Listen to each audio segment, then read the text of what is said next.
ఆషాఢ మాసం బోనాల ఉత్సవాలు పురస్కరించుకొని పాతబస్తీ శాలిబండ ప్రాంతంలోని శ్రీ కాశీ విశ్వనాథ స్వామి దేవాలయం నుంచి పాతబస్తీలోని 22 ఆలయాలకు చెందిన అమ్మవారి ఘటస్థాపన సామూహిక ఊరేగింపు అంగరంగ వైభవంగా సాగాయి. ఈ ఊరేగింపులో పోతరాజుల నృత్యాలు ఆకట్టుకునేలా వివిధ వేషధారణలతో పరువుని ఆకర్షించాయి. దారి పొడవునా ఏర్పాటు చేసిన స్వాగత వేదికల వద్ద అమ్మవారి ఘటాలకు పూలతో స్వాగతం పలుకుతూ శాఖ పెడుతూ మంగళహారతులు పట్టారు. లాల్ దర్వాజా మోడ్ ప్రాంతంలో భాగ్యనగర్ శ్రీ మహంకాళి బోనాల ఉత్సవాల ఉమ్మడి దేవాలయాల ఊరేగింపు కమిటీ అధ్యక్షులు గోపిశెట్టి రాఘవేందర్ ఏర్పాటు చేసిన స్వాగత వేదికపై నుంచి ముఖ్య అతిథులుగా మాజీ MP Anjan Kumar Yadav, BC commission chairman Niranjan, Gowlipura corporator ఆలయ భాగ్యలక్ష్మి విచ్చేసి అమ్మవారి ఘటాలకు స్వాగతం పలికారు. ఈ కార్యక్రమంలో ఉమ్మడి దేవాలయ కమిటీ ప్రతినిధులు పాల్గొన్నారు. ఎక్కడ ఎలాంటి అవాంఛనీయ సంఘటనలు చోటు చేసుకోకుండా south zone DCP Sneha Mehra నేతృత్వంలో అదనపు DCP MA Majid, Chatrinaka ACP CH Chandrashekar మరియు ఛత్రినాక మొగిల్పుర శాలిబండ ఇన్స్పెక్టర్లతో కలిసి భారీ బందోబస్తు నిర్వహించారు.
गोपीशेट्टी राघवेंद्र जी हमारे नए चेयरमैन है उम्मड़ी देवालय ऊरेगिंपु कमेटी के और भाई गोपीशेट्टी मेनन जी के सुपुत्र हैं।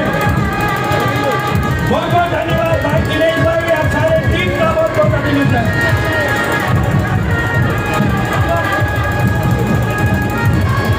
సహకారంతో ప్రత్యేకంగా పోలీస్ శాఖ వారి సహకారంతో ఈ కార్యక్రమం దిగ్విజయంగా చేసుకోవడం జరుగుతుంది.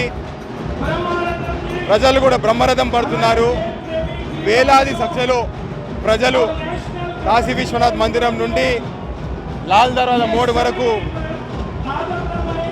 అమ్మవారి ఆశీస్సుల కోసము ఎంబడి నడుస్తూ ఘటాలతో పాటు ఊరేగింపుగా కొనసాగుతున్నారు. దాదాపుగా ఇప్పుడు 8 ఊరేగింపు ఘటాలు వచ్చాయి. ఇంకా 14 ఘటాలు వెనుకాల ఉన్నాయి.